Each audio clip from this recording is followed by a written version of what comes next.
This is part 4 of Snowpeak Ruins, and in this part, we're basically just going to be continuing to work our way towards the actual. We do nothing. No, we do nothing. We do nothing basically in this one. I feel like we've kind of hit the doldrums of the dungeon. Yes. Where not a lot happens. You're still progressing. Well, something like right here, you don't have to do this, but once again, 100 rupees, you know, why not? But yeah, these things right here just kind of go our way, just get items, I guess. Yeah, I mean, plus when you see the 2 treasure chests on your map. Oh yeah, exactly. Which have infuriated you since you got the compass, because you're like, that was the first room. How did I miss those? Yeah, and you know, if you don't have the rupees, it's great, of course, to go ahead and load up on them. And you know, you want to get them off your map. Well, up to this point, I got all the wall upgrades, so like you might not even have all the wall upgrades up to this point. So maybe not. You're probably full easily by now. Nice random poe there, by the way. Yes, we had to kill. How many are there in this game? There's 60 of them, but like, man, after 20, you get, oh crap, what do you get to 20? I couldn't tell you. Whatever you get 20 is important. I know that. I don't think I ever killed 20. I want to say a piece of heart, but I think it's something more important than that. But there's 60, but I think when you get 60, it's just like you can go somewhere and get 100 rupees like every time. Like you can go in and out and get 100 rupees, but which there's no point. Yeah, by the time you get like 60 posts, because I think there's ones in the last dungeon, I think. Yeah. You know, it's just kind of pointless. It really is. I'm pretty sure the only pose I killed in this game were the ones in the previous dungeon you had to kill. I think those like collections are just more for like people that just like to collect things, really. That's true. Because obviously you're not going to get them all until like the very end of the game. Yeah. And then like what are they going to give you at the end of the game? Yeah. Like, you know, I want to say like a big, awesome sword. Yeah. Give us a big, awesome sword. It's a completionist thing, I guess. You know, people want to do like 100%. And that's why we got 21 of them. Yeah. No, I think we got more than that. Yeah. I feel like it also pads a little bit of game length, too. It does, and things like that. I'm not big on the collection things. Like I usually just get like, you know, the bare minimum. Like, you know, okay, what do I get for this many? What do I get for this many? And then once I kind of get to that point, I'm like, oh, I'm done. Exactly. Like with Ocarina of Time, you get 50 of them, you get a piece of heart. There's no reason. Exactly. After that, you know, like what's the point of doing those? Yeah. Man, these guys are so much less of a pain with that ball and chain. Yes, they are. I think we mentioned when we first got it, but it is great. Really, the range, I mean, I'm not just talking so much about distance, but really, like, I mean, obviously it goes straight, but it feels like when you kind of swing it from the right, it can kind of, like, get things, like, a little bit diagonal going to its target, I guess. It's got a good range of motion. Yes, not necessarily range as that's a what I was looking for, exactly, yeah. Plus, I think I said that, didn't I? You said range at least.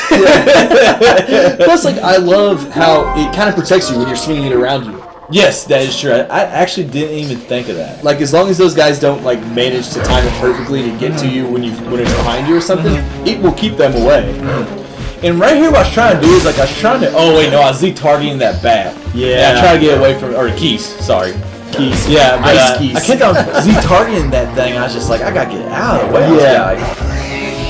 I mentioned it before, man. You put ice and keys together, and it's my worst nightmare. Yes. I definitely hate them worse than the fire ones. Oh, me too. I hate keys, period, because they've been hard to hit in almost every single Zelda game we've ever played. And they've been in just about every single I mean, they don't take a lot of damage, but man, are they just annoying, frustrating, whatever you want to say. They're a nuisance. When you got a quarter of a heart, you'll get hit by keys that you don't even see. Oh, that's just such an embarrassing way to die. Oh, yeah, of course it is. Well, we've died a lot of embarrassing ways, but yeah, that's probably one of them that we have. Anytime a Keese gets the best of you, it's not good. And really, the whole part of this, video is really us doing this ice puzzle, which, man, the first time, I think I said this in part 1. Yeah. It took me forever first time to even figure knowing this out. One way to do it, I'm sure there's many, but hopefully this is the most efficient.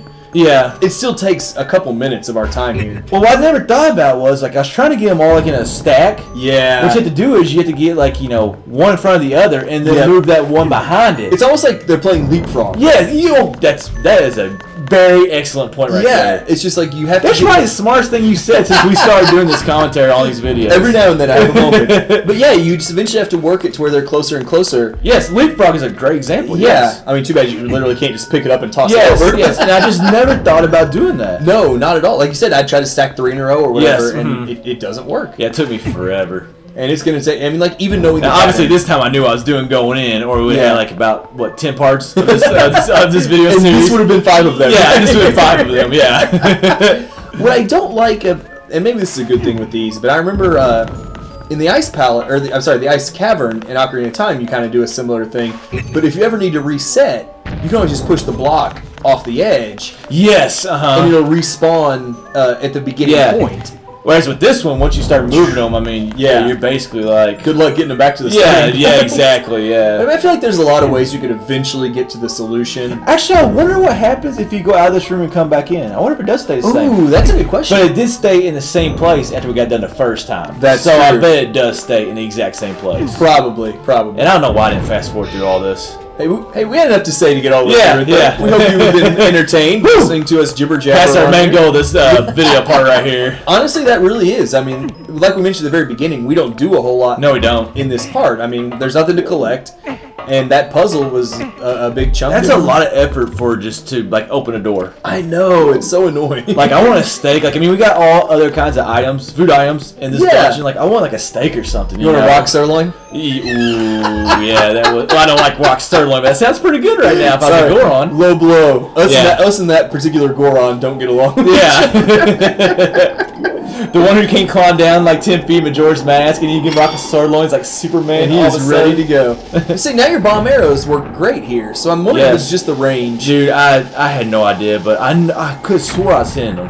I just really wonder if the bombs are blowing up too soon. Well, I kind of wonder, like, there's those cables that come down. I don't think I was hitting those. Maybe but not. I kind of wondered that maybe if on a couple shots I hit those. But possibly. Bomb arrows kill them with one shot, so I don't know.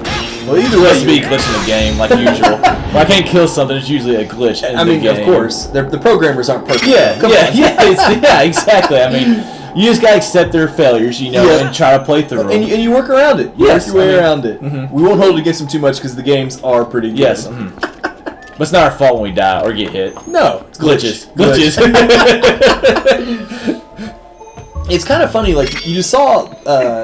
I don't know if you do this, but now after playing Skyward Sword, anytime I see a ledge that looks like it might just be a little too out of reach, I try to sprint up it. I do. I did it numerous times. Because when I was playing this game, I was actually recording Skyward Sword too at the same time. And I would find myself numerous times trying to run off and jump gas and just be like, oh, wrong game. I know.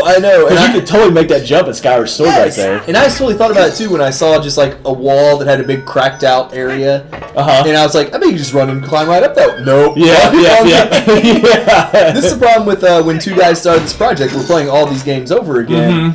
And, concepts from one game don't always carry you. That's a good point. Like, you got the glitches that cause problems. Yep. And then, obviously, the controls of going in between games. Of course. I mean... That's all it was. We're dealing with a lot of difficulty. Yeah. If we would just play one game at a time, we would still have the glitches where we got hit every time. But other than that, we've been fine. Exactly.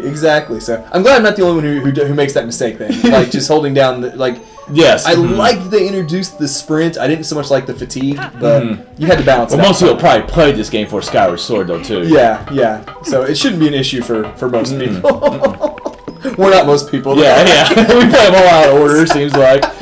We just played Wind Waker, 3 months ago. For the first time, Yeah, exactly. Yeah, it was not too long ago. But man, sorry that this part was a long, rather boring part. But hopefully we made it better, though. I hope we at least entertained. But either way, we are done with part 4.